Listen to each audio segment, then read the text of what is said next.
if there's a strategy you're looking for that could probably help you not just in the short term, but also in the long term with effective recruitment, it's probably having good coffee chats. Now, as a student, I know that we hear a lot about coffee chats and how you can do them well and some templates you could follow, but it's also very hard to find real world examples of how coffee chats have gone well. The guest I have with me on the show took that a step forward and actually gave a lot of really good examples with students she networked with or had coffee chats with, and gave a lot of tangible feedback and actionable feedback about what that student did well, whether it be about reaching out or whether it be in the conversation itself. So I have a very special guest with me today. And before we go on and talk about what coffee chats are and how you can do them well, Rachelle, did you want to introduce yourself? Sure. Hi, everyone. My name is Rachelle. I'm currently a strategy specialist for Deloitte's Workplace Experience team. And basically what I do in the role is that I design and execute initiatives aligned to our people and strategy people priorities for the upcoming year. And I've also, in the past year, worked on revamping our whole onboarding journey for our new employees. And right now we're reimagining our new, our talent value proposition for Deloitte. So why people should join our firm over other firms. And prior to this role, I worked in the campus recruitment team where I recruited for a lot of different roles. And so through being a recruiter, I think that's where I really started having a lot more coffee chats. And so I think this is a great topic for me to speak about because at one point I was having like at least 10 coffee chats a week throughout the pandemic with people. So It was a lot, but I got to see a lot of different themes and questions that people ask often or not too often, or just different things like that. So happy to talk about that today. It's lovely to have you on the podcast. And I think one of the first things we should probably address before we head into these strategies and how is probably why coffee chats are important and why they're so crucial to this entire recruitment process. So I think coffee chats are probably the most important part of your job search, just because when you read a job description, it gives you a very basic view of what's required of the role. But a lot of the time it's very broad and it might not be specific enough for you to say, hey, yeah, that's a good fit for me or not. So what I like to do is always get to know the people who actually work in that role. So you should be having coffee chats with people, not the recruiters, I would say, but having coffee chats with the people who work in the role. So if you're going for a consulting role in HR transformation, try to look for someone in that role, speak to them about, their day-to-day role, what it looks like, what are the recommendations for applying, what do they look for in a candidate. And it really gives you that personal feel, not only to get to know that person and what they do, but it gives you a little insight into the whole company and what people are like. So not only do you get a view of the role and expectations, but you also get a view of what the people are like. And finally, it's also really good to get a referral if you can as part of the coffee chat. So I don't recommend people ask this in the first coffee chat they have because not everyone is super comfortable with giving out giving out referrals like that. But I would say once you get to build a relationship with them, eventually a referral can come from a coffee chat. Yeah, that's a good point. And I think you've summarized the importance of a coffee chat really well. And I know that for any coffee chat, right, one of the first things and probably a very important thing still that you have to do is personalizing that invite on LinkedIn, which is where you probably reach out to people the most. So tell me about that piece. What thoughts do you have on the personalized invite portion? So I think this is extremely important because a lot of the invites I receive are basically like a copy paste. Like, hi, Rachelle, I'm a third-year student at Ivy Business School, and I would like to, it's pretty similar and very generic. And I think that people should make it a lot more personalized. And what I mean by this is you should be taking at least a couple of minutes to go look at that person's profile who you want to connect with and just get to know them as much as you can. Maybe Google their name, look through their LinkedIn profile, just figure out what they enjoy doing, what are their likes, dislikes, have they posted, all different things like that. You can really get to know a lot about a person by just looking at their profile. And from there, you can go on and craft that personalized message. And this can look different for everyone that you connect with. But my one main goal, I would say, is make it something that make your message a message that you would be excited to answer. So if you're like, hey, Rachelle, I'd like to learn more about Deloitte and its culture.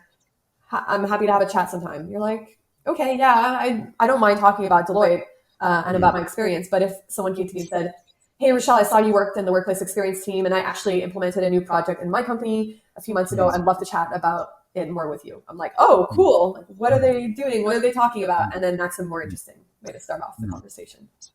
Yeah, no, that's a good point. And before we head into the piece of how you do it, I'd love to hear a few stories on one of the best coffee chats you've had or maybe one of the not so best coffee chats you've had. I think the best coffee chats are the ones that turn into just a conversation, like a normal, question answer, like back and forth type of conversation. And the ones that I don't really like are where someone comes with 5 questions and they ask them like bam, bam, bam, bam, bam. And then they're like, okay, thank you. That's all the questions I have. Have a nice day. I'm like, okay.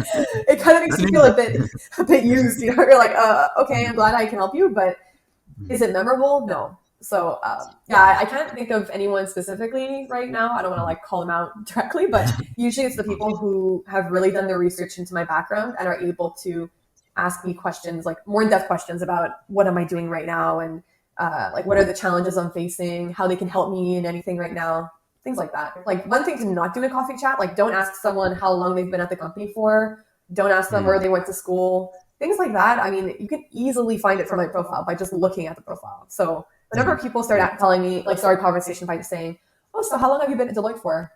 For me, that's wasted time. Like they could have seen that I've been here for almost 3 years. They don't need to waste time asking me that, It's really fine to have your questions in mind. Like I'm not saying don't prepare any questions, but just don't make it such a like back and forth type of thing where it's like, these are the questions I want to answer, and you just take notes and you leave, because you're missing that like personalized feel that you would get with a normal conversation. I just want to add that at the end of your coffee chat, you should always be sending them an email.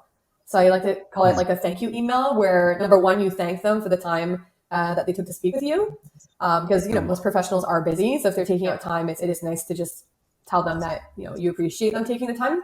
The second thing is to summarize what you both spoke about and what you learned from the conversation. So you can say, we spoke about campus recruitment and how I'm interested in consulting. And, this is what I learned from our conversation. Whenever people tell me what they learned, I'm like, oh, wow. Okay. So our conversation was actually a value add, like I was able to actually teach them something. So that's what I like to hear. And then, third thing is when you tell them what you took away from the chat, like what you learned from our chat, tell me what you're going to do with that information moving forward. And when you're going to follow up with me next. So some of the best follow-up emails that people have had with me have been like, hey, Rachelle, thank you so much for taking the time. This is what I learned. This is how I'm going to implement it in my journey, in my career journey. And I'm going to be following up with you in 6 months to let you know how that goes. I'm like, wow, like this person has an action plan. They're taking what I say to heart, and like they're just so organized, right? So yeah. Is there a difference between having a coffee chat or reaching out to a recruiter for a coffee chat versus reaching out to an existing employee in that organization? And if there is, how should a student approach either of them? So I would say that it's always better to reach out to someone in the team that you want to be joining instead of the recruiter. The reason why I say this is because, especially in campus recruitment, we work in cycles. And during those months, a lot of people reach out to us as a recruiter. And sometimes I've spent like a couple of hours every night just answering messages. And it's a lot. And there's no way that with the recruitment cycle, it's our busy season, and then we're going to, on top of that, have time to speak to all these students. It's not really feasible.